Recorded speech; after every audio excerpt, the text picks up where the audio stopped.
Да, се враќаме во студиото, како што најавивме, тука е Синиша Наумовски, универзитетски професор, представник на управата на Хајделберг факултетот во Скопје, член на Советот на Народната банка на Република Северна Македонија. Професоре, добре дојавте во студио 10. Благодарам на поканата. Се надевам ќе имаме добра емисија. Да, кога зборуваме за факултетот Хајделберг и за високото образование, тука зборуваме за дуално високо образование, германско дуално високо образование, еве како за вовед во разговорот, што представува тоа кај нас, што се целите, што треба да се постигне? Неколку пати говоревме деновиве, дуалното високо образование е многу актуелна тема во земјите кои се развиени. Кај нас, за жал, не сме имале многу практика во тој контекст да зборуваме и да ќе се обидам еве во време кое што ми давате да објаснам што практично е дуалното високо образование. Германската делегација или Стопанската комора прави обиди и тука мора да се признае дека имаме раздвижување во средното дуално високо образование. Средното дуално образование, додека високото дуално образование е нешто друго.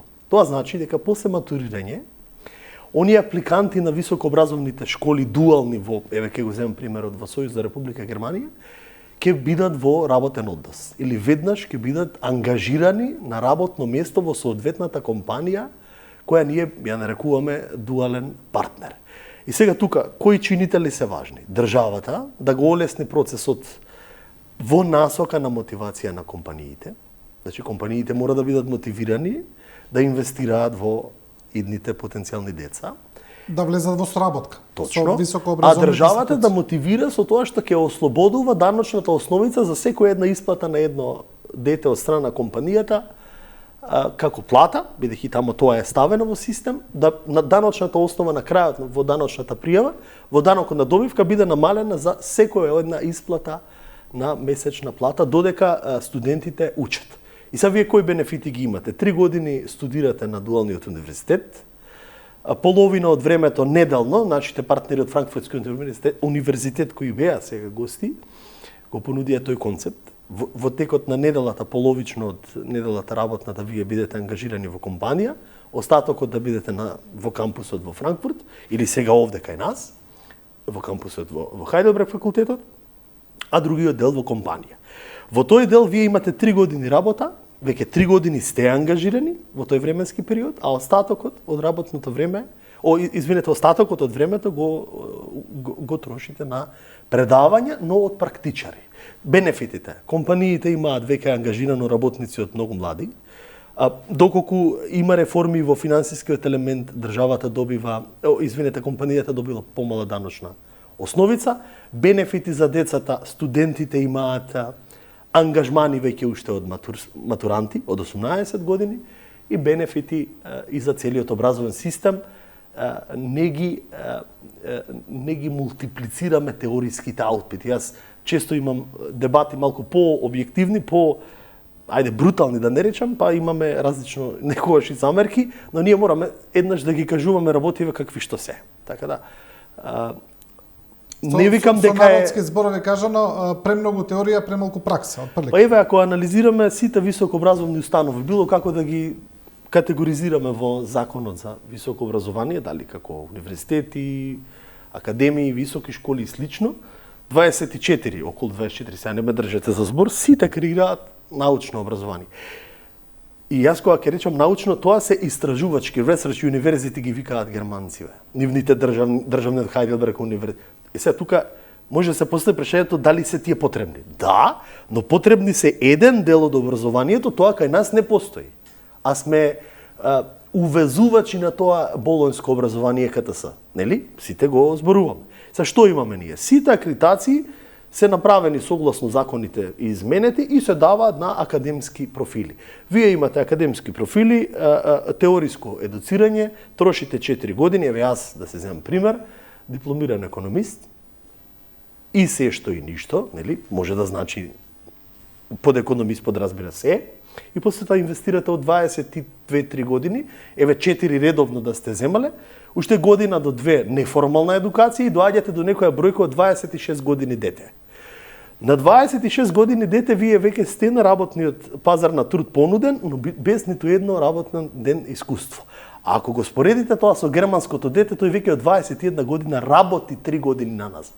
Тој е веќе внатре во компанијата. Тоа е веќе внатре во компанијата. На прашањата се поставуваат често во јавноста, минатата недела имавме и така повеќе состаноци и стопанските субјекти, компаниите и вие како новинари, не може велат, еве Уким ке го споменам како прворангиран, како најголем, да се трансформира во таа насока. Не треба, не сакаме. Значи вие во германскиот образовен систем на високо образование имате, како што реков неколку пати, потенцирам, универзитети кои што креираат научници, теориски, како што е УКИМ, имате дуални универзитети за овој што го збориме ние, и имате универзитети за применети науки.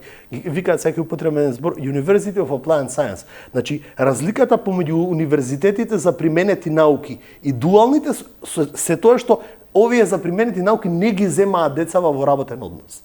Значи, една поблага, понародно да кажам за слушателиве, поблага форма на дуално високо образование се универзитети за применети науки. Ние така ќе почнеме овде. Кога велам ние зашто ние ќе почнеме? Затоа што немаме законски измени. Јас се радувам, еве ќе имаме нова влада, нов менеджмент, нова енергија, како да го кажам тоа. Се надевам ќе бидеме еве заедно со вас поприсутни за да го доближиме овој концепт и убеден сум дека ќе извршиме. Кои законски измени се потребни за да се доближиме до германскиот начин на дуално образование? Да се промени прво, како што реков, регулативата во однос на мотивација на компаниите. Значи вие мора, сега ако одиме по компанииве, кај македонскиве компании најтешко врвиме во објаснување на концептот. Не се разбираме, никој не сака да инвестира во овој концепт, бидејќи на крај кој ќе го плати тоа дете, кој ќе го поддржи тоа дете. Така се на крај доаѓаме до констатацијата некој треба да го поддржи овој концепт. Сите македонски компании се жалат и критизираат, може и после да поговориме за олеснувањата на германскиот пазар за работници од Западен Балкан. Сите критикуваме дека ни одат децата, а никој не сака да поддржи образование. Ние 7 години, 6,5 години го нудиме концептот. Тука да се создаваат кадри. Тука да се создаваат кадри. Вие ако ангажирате дете од 18 години, кој сега матурира, го ставите во банка, ставите вратоврска, го ставите во систем, редовно да работи. Вие може многу повеќе како банка, како управа да влијаете заедно со дуалниот универзитет, тоа дете да биде среќно овде. Од 18 до 21 година тоа дете ќе може да има 13.000 евра. Ги давам примери за да бидам попластичен, разбирате? Метафорички се извинувам. 12-13.000 евра може да заштеди од некоја плата која што ќе ја добива додека учи. Еве просечна, да одиме на минималната. Извинете, на минимална, не мора просечна. Предпоставам дека компаниите тука стравуваат од тоа дали тие кадри потоа ќе може да ги задржат. Дека тие велат ние ќе инвестираме во нив, но дали сепак ќе останат кај нас. Задржувањето во компаниите е работа веќе на самата управа и на HR-от. Ние можеме на договор, има таков модел, мислам дека Манхаим државниот универзитет пред 2 години го промовиравме и сега со Франкфурт, нашиве партнери условно речено, модел да не може да ја напушти компанијата минимално двојно од годините кои што се инвестирани во него за студирање. Значи ако 3 години компанијата го поддржува, студентот утре идниот вработен во X банкава или IT компанија не може да биде надвор од таа 6 години. Но вие никогаш ништо во ова општество не може со сила. Да. Ние треба да најдеме начини како да се менуваме и јас да би бил компанија, верувајте ми, сите говориме нечени системот, многу полесно би го поддржувал некој модел кој има реформи. Знаете зошто? Ние имаме уписи на 60 деца. Германци зборам, јас само го помагам процесот. Ние кога велам, мислам на нив. 60 деца во 21.000 матуранти ништо не се. Но, ако овој концепт успее, а ќе успее, тоа ќе биде иницијална капица да утре размислуваме заеднички со креаторите на државните политики зошто да имаме етнички универзитети. Зошто? Тетовски на албанците 2, 3, на турците, на македонците. Ние треба да ги распределиме сиве овие кои ги отворивме, така не може ги затворите, се што ќе правите. Имате правнен секаде, имате, не знам, економски, во секој едно градче или рурално место имате формално образование. Тоа не може да го спречите. Креирани доктори на науки, креирани работници, буџет. Мислам дека беа 30 на правни факултети, 30 на економски факултети. Еве вие сте правник, така претпоставам. Политички науки или право? Политички науки. Како ќе го спречите? Се вашиве најдобри пријатели, колеги, еве моите кои биле добри занетчи, кои биле добри угостители, кои биле сега се сите магистри. Не може да го вратите вие сето назад. И се како магистри на формално образование стекнато на еден или на друг начин. Ме подразбирате како? Да. Како ќе го вратите? Имате еден пат, или оди во политика, или оди во на аеродром и излегува во Германија или било каде. Нема друга шанса права за еден иден управител на државна администрација или менаџер на држава од првата шанса да се воведе. Јас сум тука и стојам на располагање и имам охрабрување, еве на еден начин, што може би и поддршката од Германија беше сега во ова време за да апелираме дека нема подобро време од почетокот. Како велат, нема подобар впечаток од првиот кога ќе го ставите.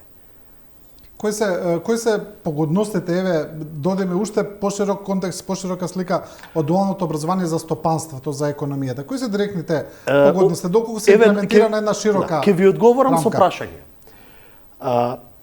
Кој е најголемиот проблем на стопанскиве комори кои што имаат членки фирми, така компании? Било која комора да ја прашате, и Сојузот на коморите, и Северозападна, и најголемата таа комора на Македонија, стопанска комора на Македонија, работна сила.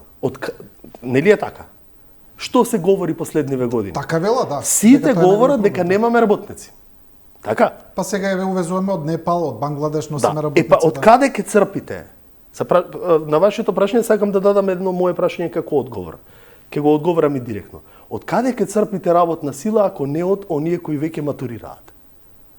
Вие сега што правите од 18 години до 22, внимавајте, од 18 до 22, околу 20.000 деца ги ставате во формално училиште и ги губите околу 5 до 6 години. Они се на терет на мама, на тато, на родители, нели она мото учи да не работиш, така во претходниот систем кој се шалевме.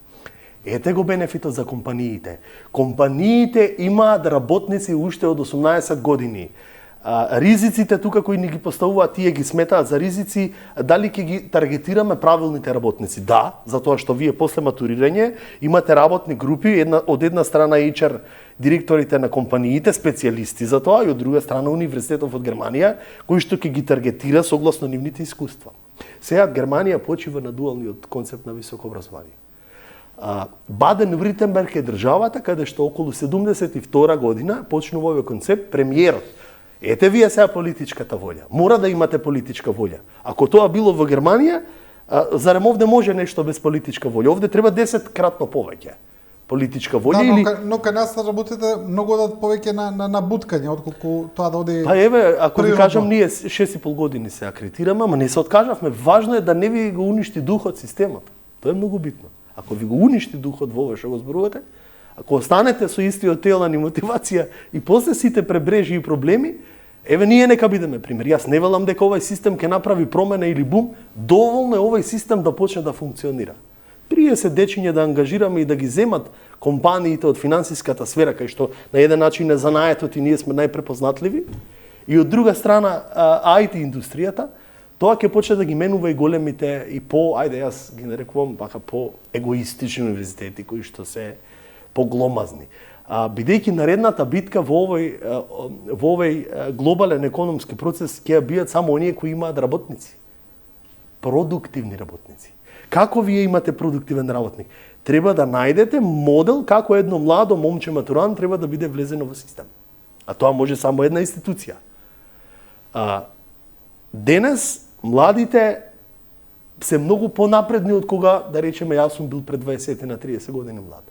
Се тоа мора да го знаеме ние. И нивниот напредок, и друга страна, дека глобалниот свет светот станува отворен. И тие природни миграции се нормална работа.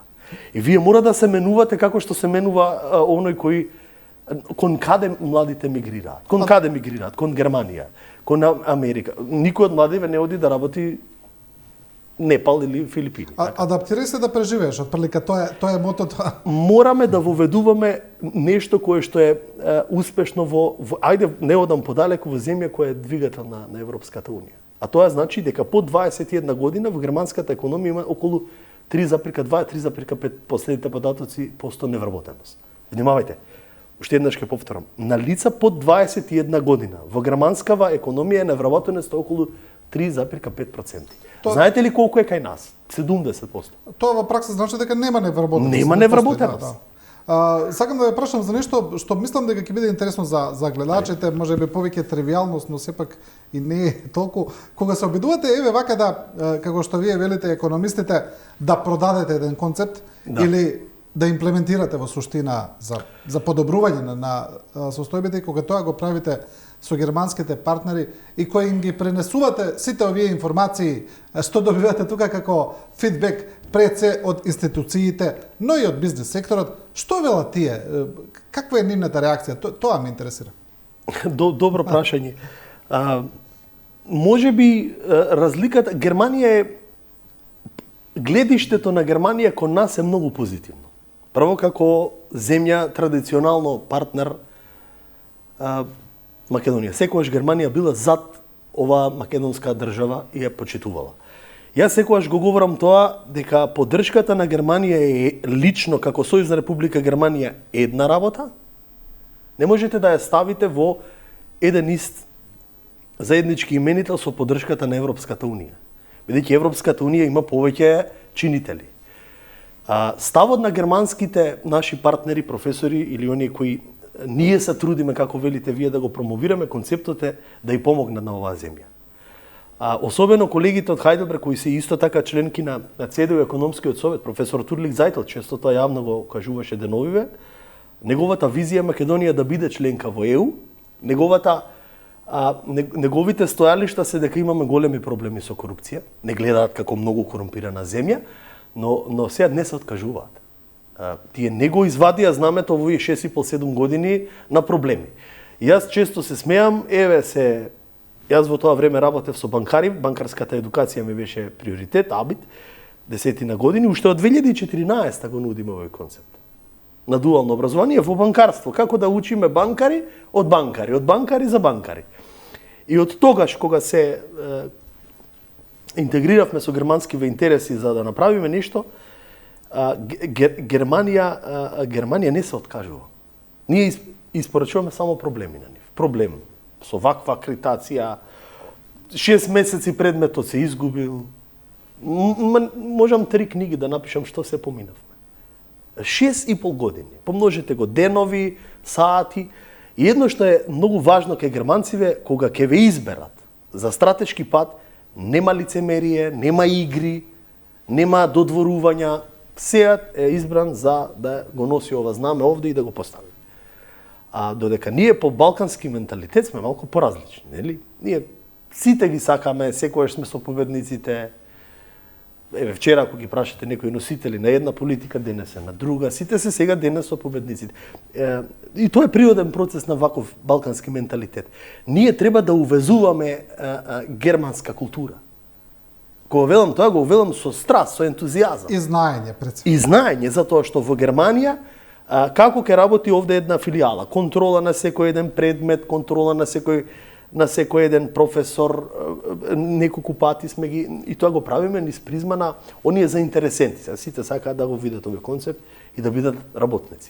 Тоа го правиме низ, по нивна препорака, кога ќе се тие тука, низ еден опуштен процес на кафе, за да може да ги видат нивните размислувања. Не знам, начинот на говорење, на презентирање. Германија е нешто кое што ни е неопходно. Ако јас би бил креатор на политика, би ја замолил германската влада, читај не европската, германската влада, да постави ментори за одреден период на секоја една институција. Не е тоа протектора. Ментор во судски систем, ментор во образование. Имаме проблем, сакаме дуално високо образование. Добро, кој е премиер на Баден-Виртемберг? Не знам, Урлик Зајтел. Одиме кај него, правиме состанок, објавуваме согласно закон, како велиме се согласно закон. Имплементатори на тој концепт имплементираме. Од примарно училиште. Што правевме ние? Од 17-та го носим овој концепт, 19-та после 2,5 години организиравме 90 на директори во државниот педагошки универзитет во Хајделберг. Наши директори на основни и средни училишта и градинки. Потрошивме 3 дена, добивме злато од материјал, кога се враќате тука, исчезнува таа магија. Кажуваме колку бил Lidl таков или вакви марки. А нам ни треба не само пиар. Ние се потрошивме во пиар. Само ние на треба медии суштина. Треба суштина, треба да земеме, како велат, еден збор за народот, мотика и да ја одработиме нивова. Може да ни помогне artificial intelligence, ама сепак на крај треба мотика, така некој да ја сработи. Да. Тоа е Германија, а што го немаме ние. Во Германија 9 е 9, кај нас 9 е 10. Така, па еве јас задоснев малку. Мислам, не се иземам да не ме сватат гледачите дека сега ние го имаме тој менталитет сите. Овде сме сите еден исти менталитет, дали сме албанци, македонци, бошњаци, срби, турци, истата приказа. Да.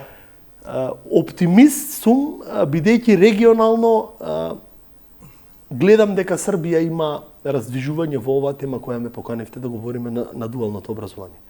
Ние, сега тоа дали е добро не знам, гледачиве нека оценат, често знаеме да сме увозници од некои политики од Белград. Што за мене повеќе би било да бидеме увозници од политики од Берлин. Тоа е мојот сон. Добро, па, но нека дојдат и од соседството, не е важно. Се што е добро, нека дојде. Така е.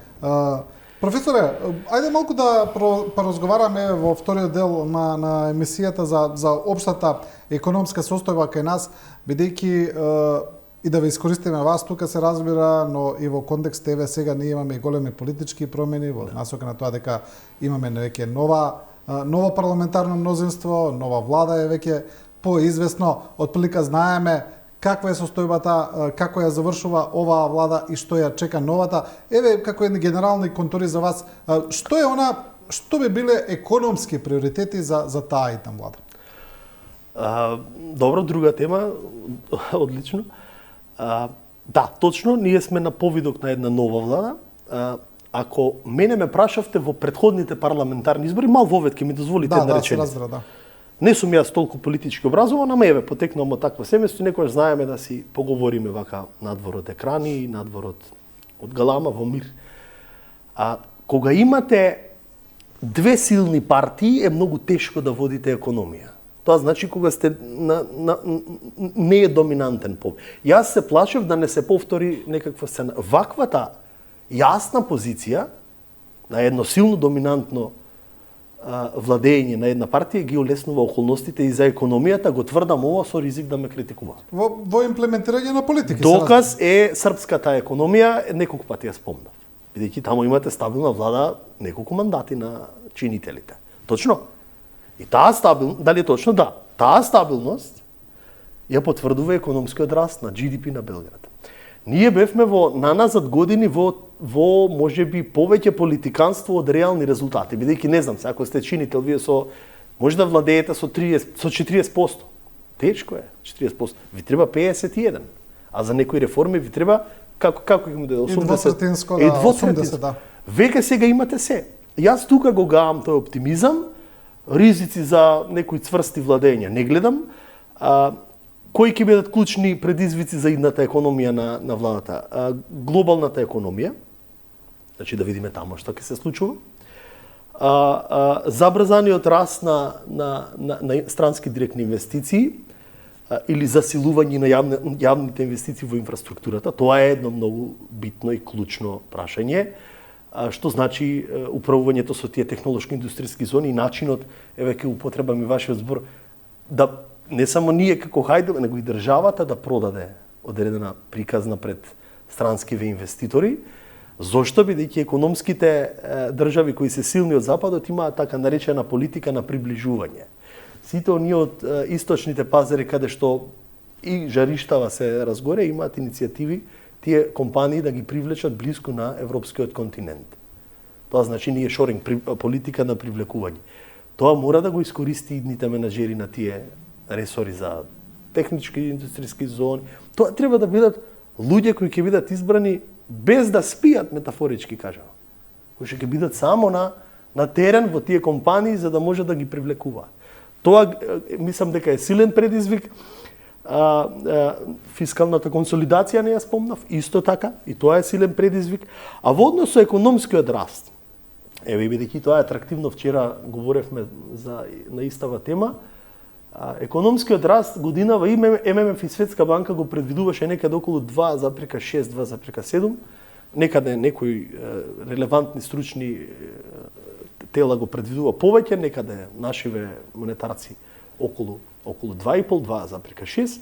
Јас сум на мислење дека ќе биде околу 2, а може и нешто по 2, бидејќи колку и да има ентузијазам новата влада, веќе фаќаат одмори, доаѓа септември и мораме сите да се согласиме дека годината ќе биде при крај. Од друга страна... Тоа е реално малку.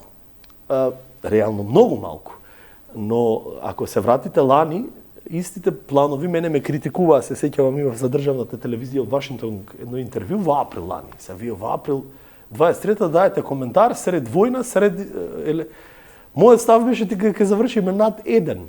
Така и завршивме. 1,1 лани беше. А плановите беа 3.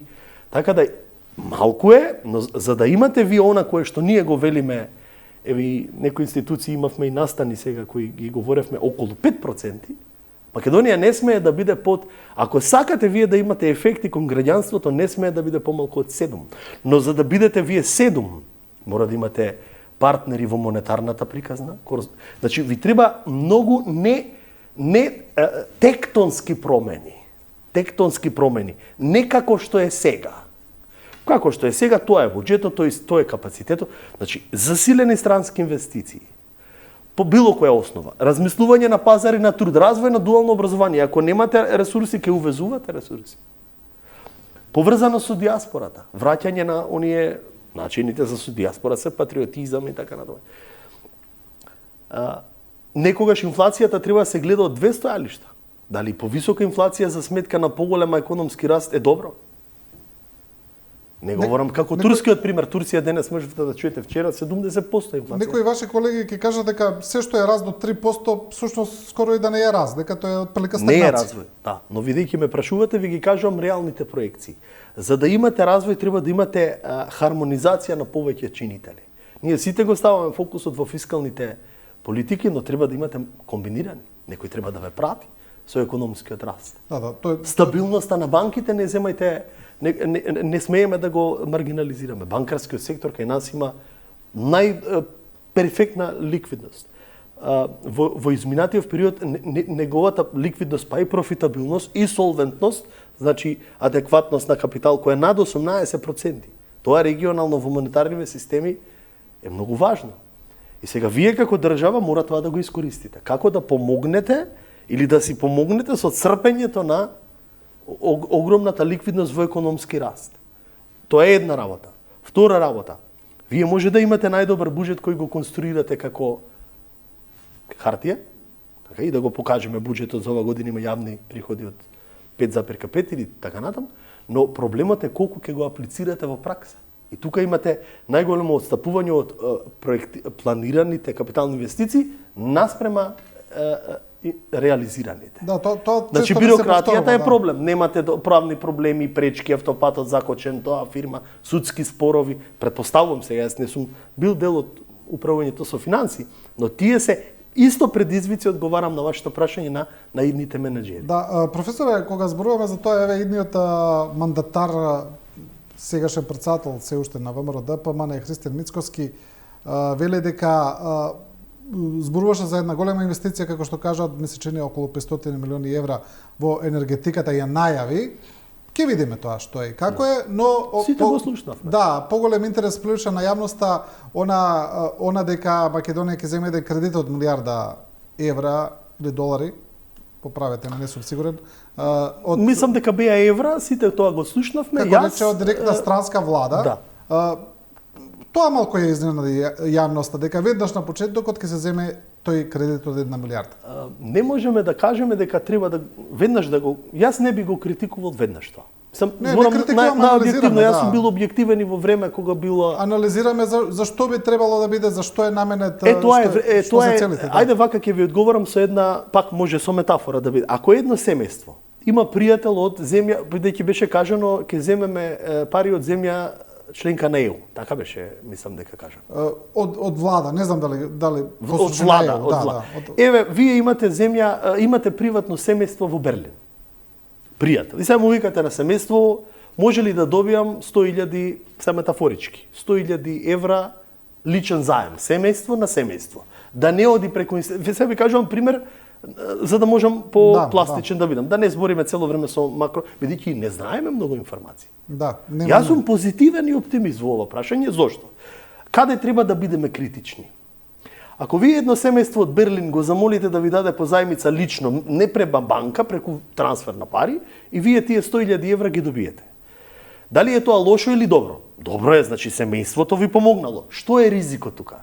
Начинот на пласманот на тие пари. Ако вашето семејство или јас и вие сега почнеме да инвестираме во луксузни автомобили, да одиме... Ако купите кола, да, за 100.000 евра.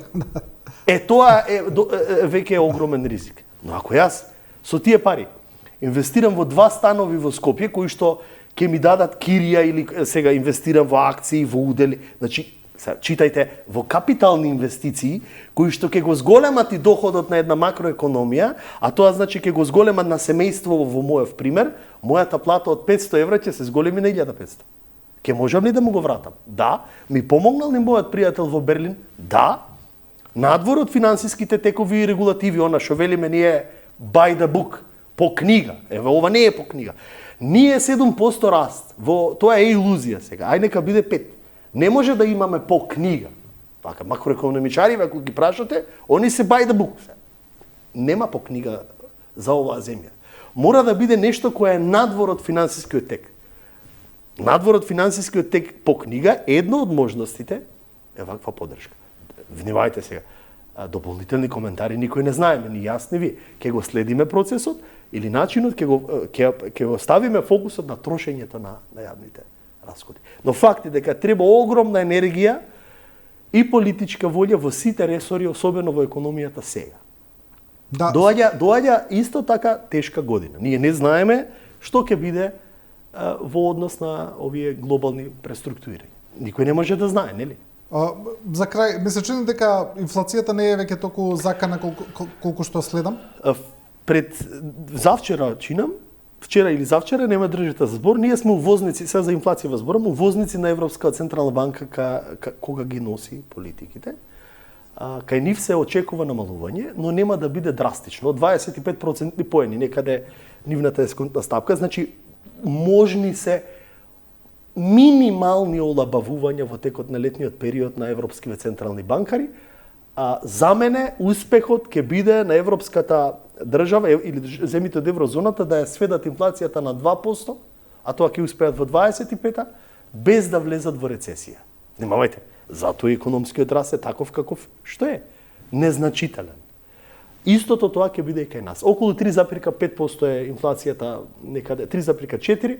Очекувањата се за годинава согласно статистиките што сите ги читаме од официјалниве институции, околу нешто над 3%. Да. Што е веќе контролирана, но загрижувачки се ефектите што е леплива. Инфлацијата се уште не е ослободена. Ако го пратите и неодамна тимот на подгувернерот на Европската централна банка и особено и од ФЕД, американците го коментираат тоа дека не треба, јадрото на инфлацијата не е уште намалено. Реперкусиите сме ги говореле. Ризиците остануваат. Се минимални, но остануваат. Да. Добро, професоре, ви благодарам за овој разговор. Ќе го следиме пред се она за што ве повикавме, значи тоа е германското дуално образование кај нас. Како се имплементира, како се одвива процесот, па ќе направиме повторен рекапитулар. Ви благодарам на можноста и искрено сите заедно би можеле да го понудиме овој концепт. Добар е за сите. Да. Ви благодарам уште еднаш и со овој разговор го завршуваме и ова Студио 10. Почитувани гледачи, ви благодариме на вниманието и на довербата и се разбере, останете со програмата на телевизија 24.